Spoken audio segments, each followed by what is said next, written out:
नमस्कार, NB news देख रहे हैं आप और मैं हूं आपके साथ मुस्कान। राजधानी लाइव में स्वागत है आप सभी का। बात करेंगे राजधानी दिल्ली की। भारत में जल्द ही कोरोना वायरस के खिलाफ इम्यूनिटी को मजबूत करने के लिए एक नया टेस्ट शुरू होने वाला है। दरअसल कोरोना वायरस के अलग अलग वैक्सीन को लेकर एक साथ मिलाकर इसका टेस्ट किया जाएगा और देखा यह जाएगा कि हमारे शरीर में इम्यून सिस्टम को मजबूत बनाने में ये कारगर है या नहीं। राष्ट्रीय तकनीकी सलाहकार समूह यानी कि एनटीएजीआई के तहत कोविड-19 कार्य समूह के अध्यक्ष डॉक्टर एनके अरोड़ा ने इस दिशा में जल्द ही काम शुरू करने की उम्मीद जताई है। एनटीएजीआई के कोविड-19 संबंधी कार्य समूह के प्रमुख ने इससे पहले कहा था कि ये मानने के लिए कोई कारण मौजूद नहीं है कि आने वाले हफ्तों, महीनों या कोविड-19 की अगली लहर में बड़ी संख्या में बच्चे इससे प्रभावित होंगे।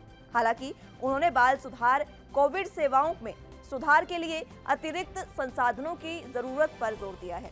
एनके अरोड़ा ने कहा कि मौजूदा आंकड़े भारत में वायरस के विभिन्न स्वरूपों द्वारा बच्चों या युवाओं को विशेष तौर पर प्रभावी करने वाले संबंधी कोई अनुमान अभी पूर्वानुमान नहीं लगाया जा सकता। उन्होंने कहा कि अगर संक्रमण के कुल मामले बढ़ रहे हैं, इसलिए दोनों आयु वर्ग के मरीज भी ज्यादा नजर आ रहे हैं। अरोड़ा ने कहा कि इस वक्त तीसरी लहर के बारे में कुछ भी अनुमान लगाना संभव नहीं है। अरोड़ा ने यह भी कहा कि अपने देश में जो अनुभव मिला है और दुनिया के अन्य हिस्सों में जो भी देखने को मिला है, उसके आधार पर यह मानने का कोई कारण नहीं है कि आगामी हफ्तों में या महीनों में या कोरोना वायरस की अगली लहर में बड़ी संख्या में बच्चे इससे प्रभावित होंगे।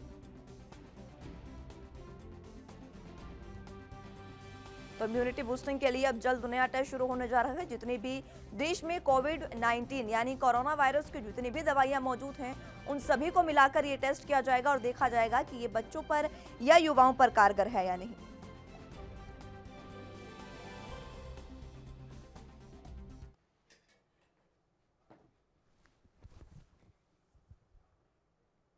चलिए, इसी खबर पर ज्यादा जानकारी के साथ राजीव तिवारी हमारे साथ संवाददाता लाइव जुड़ चुके हैं। राजीव, अब एक नया टेस्ट भारत में होने जा रहा है। दिल्ली में इसको लेकर किस तरह की लोगों में संभावनाएं जताई जा रही हैं कि लोग कैसा महसूस कर रहे हैं, क्योंकि ये जो नया टेस्ट है, ये सभी दवाइयां जितनी भी मौजूद हैं उनको मिलाकर किया जाएगा और देखा जाएगा कि ये कारगर है या नहीं एंटीबॉडी बनाने में।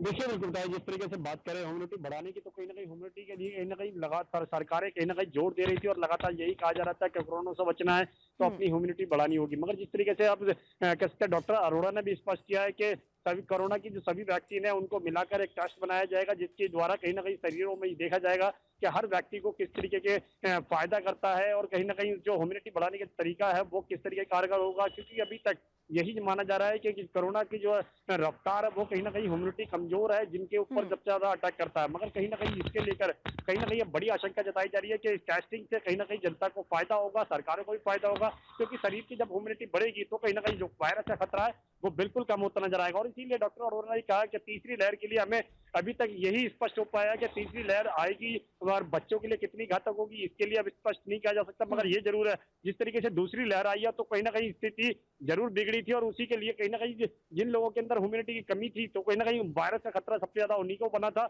और कहीं ना कहीं उन्हीं को दिक्कत आई थी। मगर जिस तरीके से अब कहा जा रहा है कि अगर टेस्टिंग कामयाब होती है तो कहीं ना कहीं ह्यूमिडिटी बढ़ेगी और कहीं ना कहीं लोगों को फायदा भी राजीव, होगा। कब जी तक अनुमान लगाया जा सकता है कि ये जो टेस्टिंग है इसको शुरू किया जाएगा भारत में, और कब तक ये वैक्सीन आने का अनुमान फिलहाल है? देखिए, बिल्कुल बताइए जिस तरीके से अभी तक ये स्पष्ट नहीं हो पाया कि वैक्सीन कब तक आ जाएगी और जो ये टीकाकरण है या फिर जो ह्यूमिडिटी बढ़ाने का जो सिस्टम है ये किस तरीके से काम करेगा, कब तक काम करेगा, ये अभी स्पष्ट नहीं हो पाया। मगर ये जरूर है कि लगातार कहीं ना कहीं लोगों के लिए जागरूक करने के लिए और कहीं ना कहीं ह्यूमिडिटी बढ़ाने के लिए कहीं ना कहीं लोगों के लिए सोचा जा रहा है और कहीं ना कहीं हर तरीके से कोशिश की जा रही है कि वायरस का खतरा जो है वो कम से कम हो, यानी कि लोगों को नुकसान ना पहुंच सके। मगर जिस तरीके से अभी तक जो स्थिति बनी हुई है, क्योंकि जिस तरीके से दूसरी लहर आई थी और कहीं ना कहीं उसका जो प्रभाव था कहीं ना कहीं लोगों के ऊपर पड़ता हुआ देखा, लोगों की मौतें भी हुई, लोग परेशान भी हुए और कहीं ना कहीं जूझते हुए भी नजर आए कोरोना से। मगर जिस तरीके से राजीव, अब तीसरी लहर के देखिए, लिए कहा जा जिस रहा है। तरह से अब ये कहा गया है कि नई वैक्सीन का टेस्टिंग शुरू होगा, इम्यूनिटी बूस्टिंग ये टेस्टिंग होगी, ये दवाई जो होगी सभी को मिलाकर किया जाएगा, लेकिन फिलहाल आप भी देखिए कि एक दवा को बनाने में, उसकी टेस्टिंग करने में और तमाम ट्रायल खत्म होने के बाद वो वैक्सीन आने में बहुत वक्त चला जाता है। लेकिन इस बीच कोरोना की तीसरी लहर हमें जल्द ही आने की संभावनाएं जताई जा रही हैं कि अगले 3 से 4 महीने में ये लहर आ जाएगी। अगर ये वैक्सीन उस समय तक नहीं बन पाती है तो उससे तीसरी लहर से बचने के लिए फिलहाल सरकार की क्या रणनीति है?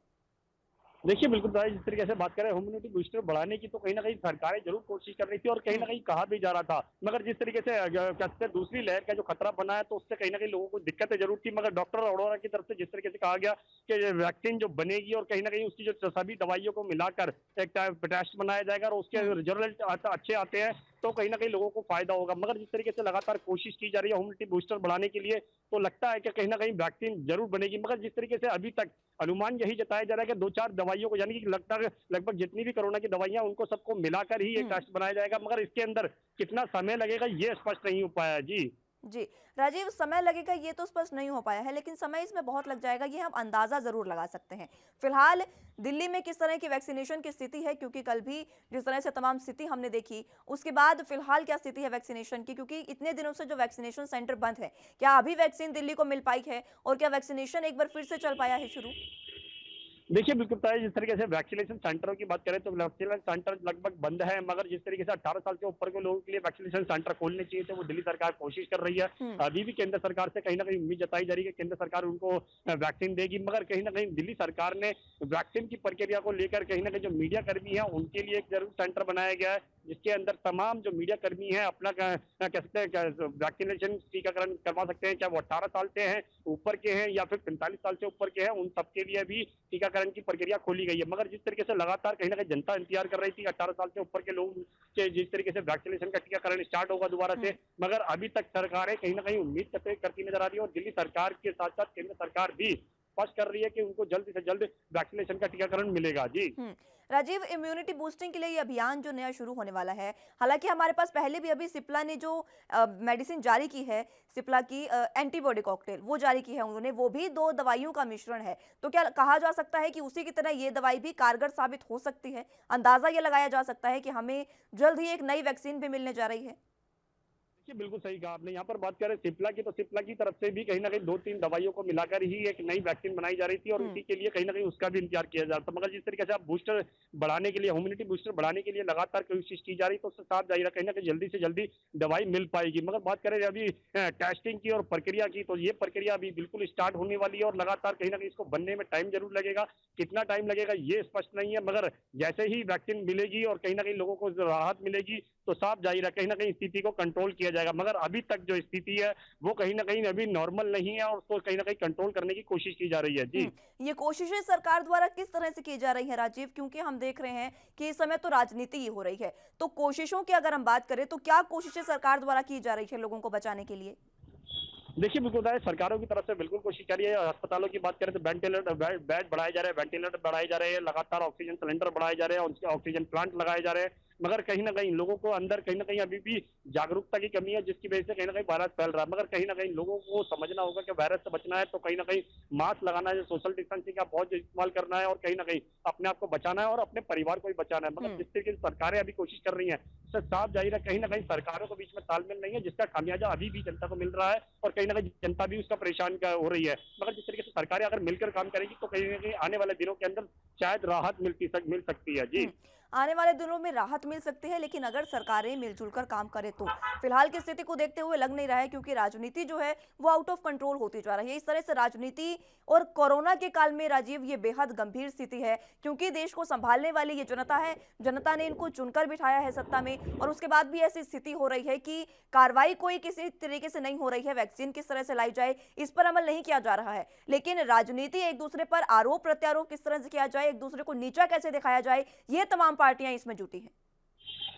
देखिए, बिल्कुल सही कहा आपने। यहाँ पर बात करें आम आदमी पार्टी की या फिर केंद्र सरकार की भाजपा की पार्टी की, तो कहीं न कहीं लगातार कहीं न कहीं आरोप प्रत्यारोप किया जा रहा है और इसमें कहीं न कहीं कांग्रेस भी अपना योगदान दे रही है, हुँ, क्योंकि कांग्रेस की तरफ से भी लगातार कहीं न कहीं पलटवार किया जा रहा है। मगर कहीं न कहीं ये समय ऐसा है कि सभी सरकारों को, सभी पार्टियों को मिलकर काम करना होगा। मगर अभी भी कहीं न कहीं राजनीति की जा रही है, जब लोगों को गुमराह किया जा रहा है कि वैक्सीन उनकी तरफ से नहीं दी जा रही है, वैक्सीन हमारी तरफ से दी जा रही है, वैक्सीन उनकी तरफ से नहीं मिल पा रही है, कारण ये है, कारण वो है। मगर कहीं न कहीं जनता इनसे परेशान है और जनता सिर्फ एक ही चीज़ चाहती है कि कोरोना जैसी महामारी से निजात मिल सके और वैक्सीन का जो टीकाकरण है वो लगभग सभी व्यक्तियों तक पहुंच सके। मगर अभी तक सिर्फ राजनीति होती नजर आ रही है और हुँ, इसके अलावा कुछ नहीं होता नजर नहीं आ रहा। मगर जिस तरीके से आने वाले दिनों के लिए कहा गया है कि जून के जो महीने के अंदर सेकंड वीक के अंदर वैक्सीनेशन का टीकाकरण स्टार्ट होगा, मगर देखना होगा कि वो वैक्सीनेशन का टीकाकरण किस तरीके से स्टार्ट होगा, क्योंकि भारत के साथ साथ बाहर विदेशों की भी वैक्सीन भारत के अंदर आई हुई है और उनको भी प्रक्रिया स्टार्ट करनी होगी। रूस की वैक्सीन है या फिर और वैक्सीन है, उनको भी कहीं ना कहीं दिल्ली के नहीं पूरे भारत के लोगों को राजीव, लगाना होगा। रूस की वैक्सीन का आपने जिक्र किया, स्पुतनिक की वैक्सीन है, लेकिन इसका अभी कहीं भी जिक्र होता नजर नहीं आ रहा है। हमने ये दिखाया था हमने भी कि वैक्सीन काफी मात्रा में इंपोर्ट की गई है, लेकिन उसके बाद भी स्पुतनिक का अभी तक किसी को इंजेक्शन नहीं लग पाया है। इसका क्या कारण है? देखिए बिल्कुल ताई, जिस तरीके से रूस की वैक्सीन की बात करें तो रूस की वैक्सीन बिल्कुल भारत के अंदर है, भारत के अंदर मिल भी चुकी है, मगर भारत के अंदर भी उसका टीकाकरण स्टार्ट नहीं किया गया है। कारण क्या है? ये केंद्र सरकार के हाथ में ही है, क्योंकि केंद्र सरकार जब तक परमिशन नहीं देगी तो राज्य सरकारों के पास वैक्सीनेशन का टीकाकरण नहीं पहुंचेगा। और जिस तरीके से प्रक्रिया अपनाई जानी चाहिए वो उनमें कहीं ना कहीं देरी होती नजर आ रही है, और इसीलिए शायद केंद्र सरकार की तरफ से कहा गया है कि जून के सेकंड वीक यानी कि सेकंड हफ्ते के अंदर ही टीकाकरण मिल पाएगा। मगर जिस तरीके से अभी तक देरी की गई है उसका खामियाजा कहीं ना कहीं जनता को भी भुगतना पड़ेगा और सरकारों को भी भुगतना पड़ेगा। बहुत शुक्रिया राजीव तमाम जानकारी के लिए और हमारे साथ जुड़ने के लिए। तो अगली खबर को रुख करेंगे। महाराष्ट्र में लॉकडाउन के दौरान शराब की तस्करी बेहद तेजी से बढ़ी है, जिसको देखते हुए राज्य उत्पादन शुल्क विभाग ने इस तस्करी को रोकने के लिए लगातार छापेमारी का सिलसिला जारी रखा है। शराब तस्करी के बढ़ने का अंदाजा इसी बात से लगाया जा सकता है कि राज्य उत्पादन शुल्क विभाग ने महज 10 दिनों में कई बड़ी छापेमारी करते हुए करीब 3.25 करोड़ की शराब बरामद की है, जिसकी तस्करी अलग अलग मोडेस ऑपरेंडी के तहत की जा रही थी। राज्य उत्पादन शुल्क विभाग से मिली जानकारी के मुताबिक महाराष्ट्र में शराब की अवैध तस्करी गोवा से ट्रकों के जरिए की जा रही थी। इस तस्करी के लिए तस्करों की तरफ से अलग अलग हथकंडे भी अपनाए जा रहे थे, जिससे ट्रकों में कचरे की बोरियों के अंदर रखकर, दवाओं के डिब्बे के भीतर छुपाकर, उनके ऊपर दवाओं का बिल लगाकर और कुरियर पार्सल के बहाने शराब की तस्करी की जा रही थी। शराब तस्कर ये सब पकड़े जाने से बचने के लिए इस तरह के हथकंडे अपना रहे थे और मोडेस ऑपरेंडी का इस्तेमाल कर रहे थे। इतना ही नहीं, मई महीने में जिन 4 ट्रकों को शराब की बड़ी खेप के साथ पकड़ा गया है, उसमें से 3 मुंबई आनी थी।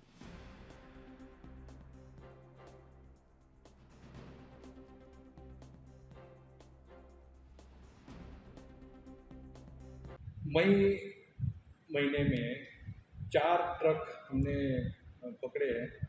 उस 4 ट्रक में तकरीबन 2000 शराब के बॉक्सेस मिली है। उसकी मार्केट में कीमत देखा जाएगा तो 2 करोड़ 6 लाख 2 करोड़ 6 लाख इतना उसका कीमत है। और वो जो ट्रक हमने बरामद की है, पकड़ी है, तो उसमें ऊपर कुछ अलग ही चीज़ रखी थी और उसके नीचे छिपा के ये अवैध शराब गोवा से लाई थी। और इस कार्रवाई में हमारे जो राज्य भरारी पथक के 2 इंस्पेक्टर्स हैं, उनके 4 सब इंस्पेक्टर्स हैं और उनके जवान हैं, उन्होंने खास कार्रवाई की है। और उनका जो कार्रवाई अभी उन्होंने किया है उस माध्यम से बाकी लोगों को भी बड़े तादाद में मोटिवेशन मिलेगा।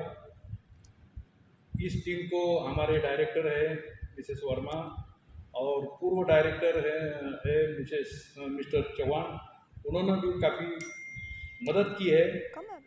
टाइम पे टाइम उन्होंने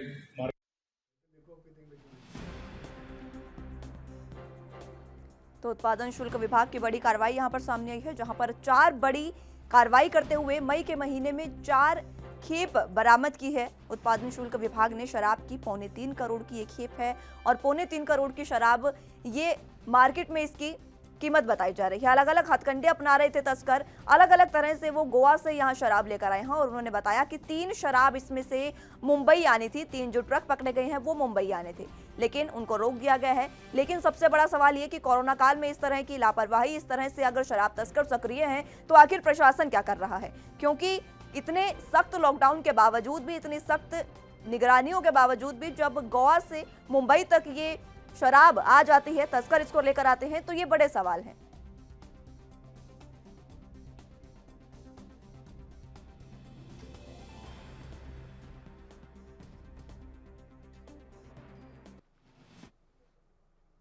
ज्यादा जानकारी के साथ हमारे साथ सत्यप्रकाश सोनी लाइव जुड़ चुके हैं मुंबई से संवाददाता। सत्यप्रकाश, इस तरह से कोरोना काल में भी इतनी कड़ी निगरानियों के बाद ये जो शराब पकड़ी गई है, शराब गोवा से मुंबई तक आ जाती है, इसका कारण क्योंकि प्रशासन क्या वाकई काम नहीं कर रहा है, इसी वजह से ये लाई जा सकती है? जी मुस्कान, देखिए जिस तरह से राज्य उत्पादन शुल्क विभाग को यह जानकारी मिली, लगातार मुंबई में शराब की तस्करी बढ़ती जा रही है। उसको लेकर शुल्क विभाग लगातार छापेमारी कर रहा था, जिसमें तमाम तरह के देसी या विदेशी तमाम तरह के करीब 3.25 करोड़ की शराब जब्त की गई। तो जाहिर तौर पर इस तरह के अगर लगातार तस्करी शराब की बढ़ रही है तो कहीं कहीं प्रशासन के ऊपर भी सवाल खड़ा होता है कि प्रशासन की इतनी मुस्तैदी के बावजूद इस तरह से शराब कारोबारी लगातार जो है शराब को तस्करी कर रहे हैं। लेकिन जिस तरह से मुंबई में एनसीबी एंटी नार्कोटिक्स, उसके बाद क्राइम ब्रांच के अलावा मुंबई पुलिस भी कार्रवाई करती है, उसके बावजूद भी अगर इतनी बड़ी खेप गोवा से मुंबई ट्रकों के माध्यम से आती तो जाहिर तौर पर जरूर ये सवाल खड़ा होता है कि आखिर प्रशासन सोया हुआ है या जाग रहा है। बिल्कुल, ये सवाल जरूर उठकर आते हैं सत्य प्रकाश। जो बड़ी कार्रवाई अब की है, उन्होंने बताया कि मई के महीने में 4 बड़ी कार्रवाई ये की गई है। इतनी बड़ी खेप जो शराब के बरामद की गई है, प्रशासन आखिर कर क्या रहा है, ये तो सवाल उठना ही है। लेकिन जो इस तरह से इसको पकड़ा गया है, उसके बाद ये इनकी बड़ी कामयाबी भी साबित हो रही है। जी देखिए मुस्कान, मुंबई से पूरे महाराष्ट्र में लगातार मई महीने में की खाली अगर बात करें तो 4 जगह जो छापेमारी की गई, जिसमें 3 ट्रक जो पकड़े गए हैं वो सिर्फ एंड सिर्फ मुंबई के हैं। ऐसे में वो सभी ट्रक जो है गोवा से मुंबई लाए गए थे।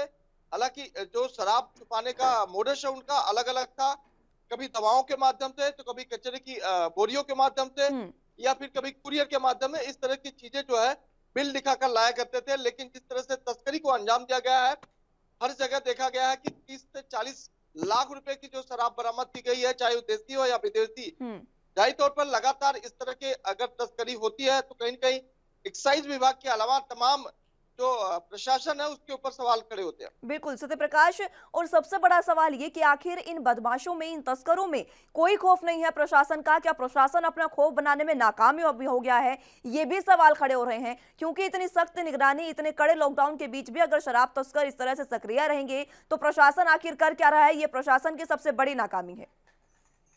बिल्कुल मुस्कान, देखिए मुंबई महाराष्ट्र में इस तरह से अगर चीजें तो जाहिर तौर पर कहीं न कहीं निचले तबके के जो अधिकारी हैं, ऑफिसर है, वो कहीं न कहीं तब्दील रहते हैं, उनसे मिले हुए थे। यही वजह है कि शराब की इतनी बड़ी खेप गोवा से मुंबई आती है और उसके बाद जो है डिस्ट्रीब्यूशन किया जाता है, खासकर समुद्र के माध्यम से उसको छुपाया जाता है, कचरे की गोनियों में रखकर छुपाया जाता है, जिससे लोगों की नजर न लगे, नजर न पड़े, लोग इसको पकड़ न सके। तो जाहिर तौर पर ये सारी चीजें अगर होती है तो जो नीचे तबके के अधिकारी हैं वो कहीं इनकी सहायता जरूर शामिल होती है।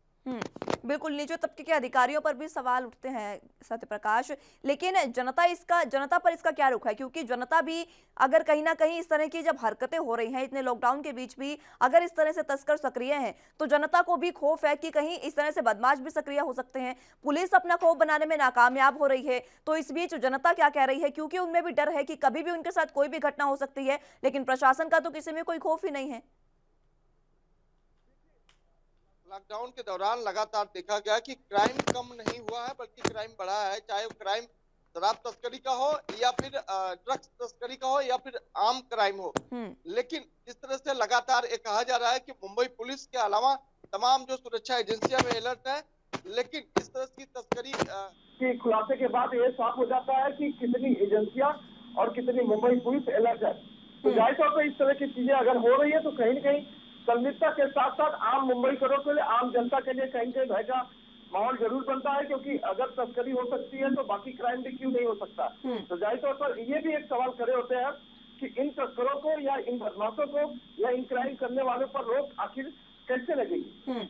चलिए, तो जिस तरह से ये पकड़ी गई है सत्य प्रकाश शराब, इसके बाद कार्रवाई जो तस्कर है उन पर क्या कुछ की गई है फिलहाल? 10 दिनों में करीब 7 तस्करों को पकड़ा गया है, जिनके पास से 3 करोड़ की जो शराब बरामद की गई है। हालांकि अब एक्साइज डिपार्टमेंट ये भी कर रहा है कि उन्होंने टोल फ्री नंबर जारी किया है, जिसपे उन्होंने आह्वान किया है कि जिस किसी को भी इस तरह की अवैध शराब की तस्करी का मामला सामने आता है, तुरंत जो है आबकारी विभाग को इसकी जानकारी दो और तुरंत इस पर कार्रवाई करेगा। लेकिन सवाल फिर एक बार खड़ा होता है कि हर बार ये चीजें होती है, लेकिन बाद में फिर उनके ही अधिकारी मिले होते हैं और तमाम चीजें फिर से शुरू हो जाती है। बिल्कुल, ये सब चीजें हम आमतौर पर देखते ही नजर आते हैं। तमाम खबरें ये सामने आती है कि अगर कोई पकड़ा भी गया है तो उसके बाद भी मिलीभगत सामने आती है और वो जो तस्कर हैं वो बहुत आसानी से छूट जाते हैं। या तो यहाँ पर भ्रष्टाचार या फिर मिलीभगत का भी जो मामला है वो सामने कई बार आता है। सत्यप्रकाश, फिलहाल कार्रवाई कहाँ तक पहुंची है प्रशासन की, ये भी देखने वाली बात होगी। बहरहाल बहुत शुक्रिया हमारे साथ जुड़ने के लिए और तमाम जानकारी के लिए। तो चलिए अगली खबर की ओर रुख करेंगे। उत्तर प्रदेश की सियासत इन दिनों सुर्खियों में है। अटकलें संगठन में बदलाव से लेकर मंत्रिमंडल विस्तार तक की हैं। इन सबके बीच बीजेपी के राष्ट्रीय महामंत्री बीएल संतोष, राष्ट्रीय उपाध्यक्ष और प्रदेश प्रभारी राधा मोहन सिंह सोमवार को लखनऊ पहुंचे हैं, जहां उन्होंने संगठन के नेताओं के साथ 3 बड़ी बैठकें करने का ऐलान भी किया है और इसकी उनका पूरे दिन का प्लान भी है। इसके जरिए 2022 यूपी चुनाव की रणनीति भी तय हो सकती है, ये भी कयास लगाए जा रहे हैं। इसी कड़ी में आज यूपी सरकार के कुछ मंत्रियों के साथ बीजेपी के संगठन महामंत्री बैठक करेंगे। कुछ वरिष्ठ मंत्रियों के साथ अलग से भी बैठक करने का प्लान है। हालांकि पार्टी की तरफ से जारी प्रेस रिलीज में कहा गया है कि बीएल संतोष और राधा मोहन सिंह अपने 2 दिन के प्रवास के दौरान प्रदेश में कोरोना काल में शुरू की गई हेल्पलाइन डेस्क और अन्य सेवाएं कार्यों का जायजा लेंगे। साथ ही वो संगठन के विंगत कार्यक्रम और अभियानों को आगे बढ़ाने के लिए भी मार्गदर्शन करेंगे। लेकिन आज होने वाली संगठन की बैठक को 2022 के चुनाव को लेकर बीजेपी की तैयारियों की शुरुआत के तौर पर भी देखा जा रहा है, क्योंकि पंचायत चुनाव के नतीजे पार्टी के पक्ष में नहीं रहे और अब जिला पंचायत अध्यक्ष और ब्लॉक प्रमुख के चुनाव होने हैं। ऐसे में पार्टी 2022 के विधानसभा चुनाव से पहले इन चुनाव में कोई कोर कसर नहीं छोड़ना चाहती।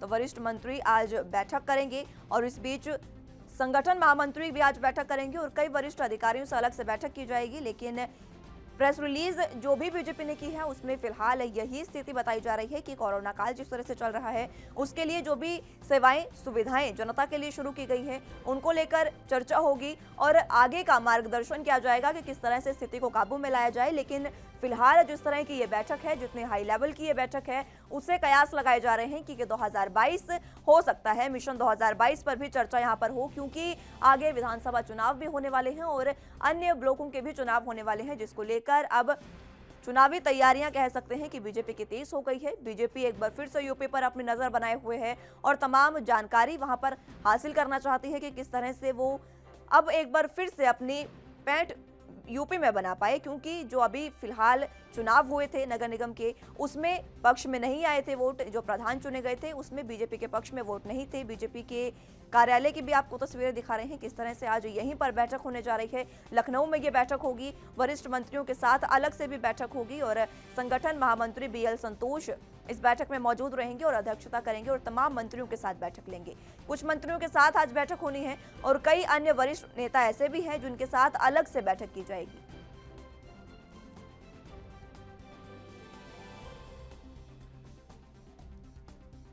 तो उत्तर प्रदेश की सियासत इन दिनों सुर्खियों में है। चले तो इसी पर अनुज कुमार हमारे साथ संवाददाता फोन लाइन पर जुड़ चुके हैं। अनुज, कयास कई लगाए जा रहे हैं जिस तरह से आज बैठक होने वाली है। कहा जा रहा है कि ये बैठक जो है वो अब आगे संगठन विस्तार के लिए भी हो सकती है और चुनावों के लिए भी इसमें चर्चा हो सकती है। क्या कुछ जानकारी फिलहाल?